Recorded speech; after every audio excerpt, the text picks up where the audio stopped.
जब सुने के होई भोजपुरी गाना बस बजे के चाही गाना।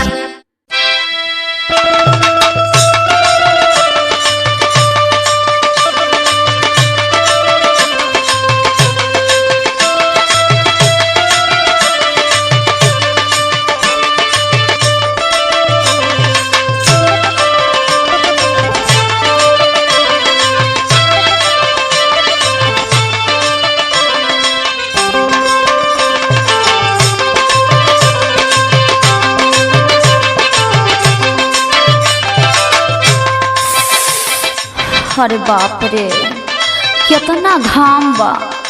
अरे बाप रे बाप लागता कि घाम के मारे कपड़बो फाट जाई और ऊपर से गाड़ियों नहीं खे आवत आ जौन आवतो बात एकदम बानर खाने लटकल बाड़ो सन।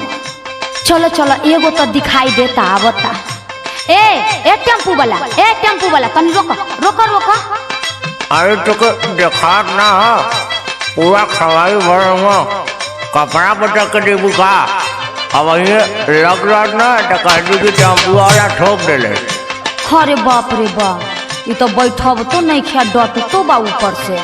अरे मैडम कहाँ हम टेम्पू के चक्कर में पड़ल हो आवा बड़का जुगाड़ पे जा गुरु और तहू जुगाड़ लगाना शुक्र मनावा कि हमारा टेम्पू खाली ना। अबे चल निकल अब तो के लेट ना होता। टेम्पू में सवारी देखो भरी जैसे भूसा घूस भी ना पाओगी मची है ठूसी ठूसा।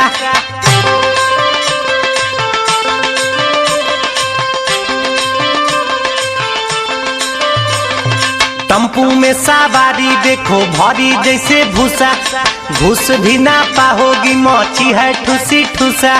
भाड़ा भी नहीं एको नवा लगेगा भाड़ा भी नहीं एको नवा लगेगा। मेरे टिकटर में चलो गोरी हवा लगेगा।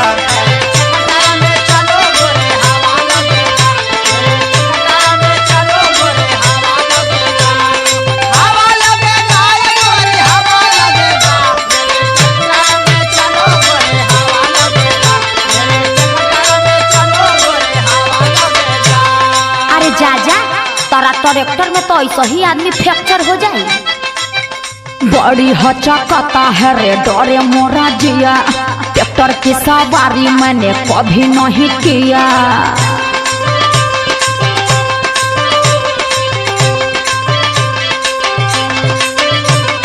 बड़ी हचकता है रे डरे मोरा जिया ट्रैक्टर की सवारी मैंने कभी नहीं किया।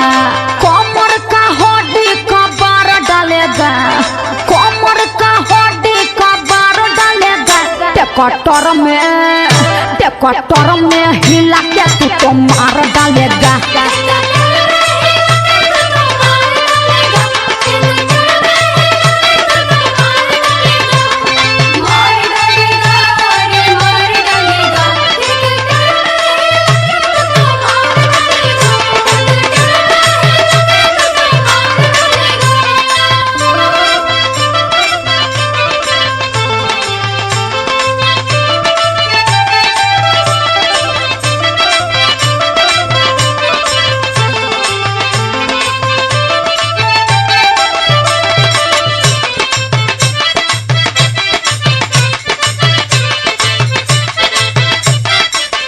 अरे वो बड़ा बुजुर्ग लोग कहता है ना कि किसी का मदद करो तो पुण्य मिलता है। वैसे महिला लोग पर हमको कुछ एक्स्ट्रा ही दया आता है। तो हमरो सुन लो यहाँ पुण्य उन्न नहीं कुछ मिलने वाला है खाली सुन्न मिलेगा। अरे सुनो जरा कब तक यूं रहोगी खड़े खड़े लोगन का टाइम है मुश्किल बड़ी।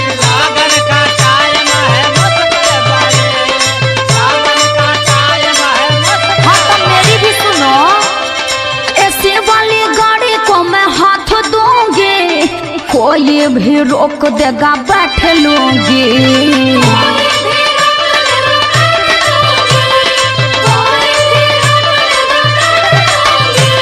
लफड़ा को ही करवाएगी तेरी लाल साड़ी झाड़ी में ले जाके कोई रोक देगा गाड़ी। क्या बोला?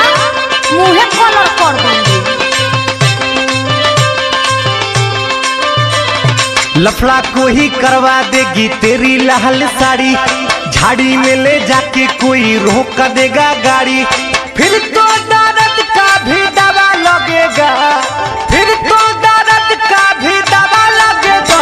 मेरे ट्रैक्टर में चलो गोरी हवा लगेगा।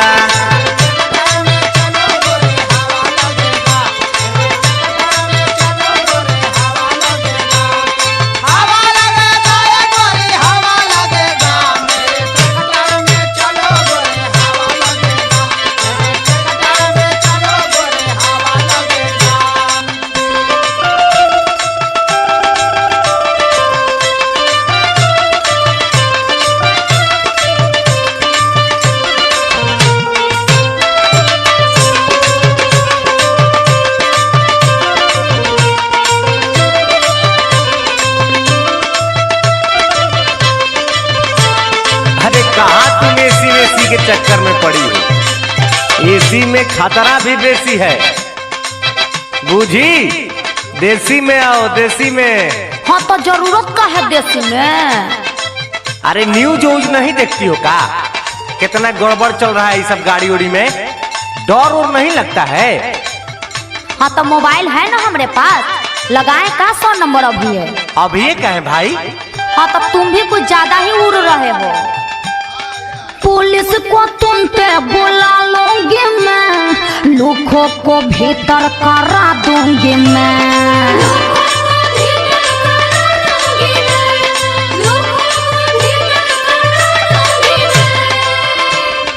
पुलिस के पहले वो फूट लेंगे, तेरा खजाना सारा लूट लेंगे।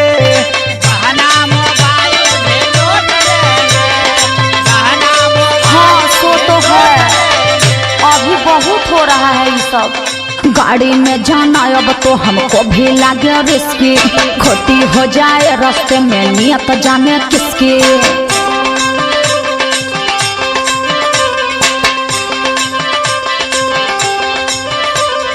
गाड़ी में जाना अब तो हमको भी लगे रिस्की, खोटी हो जाए रास्ते में नियत जाने किसकी।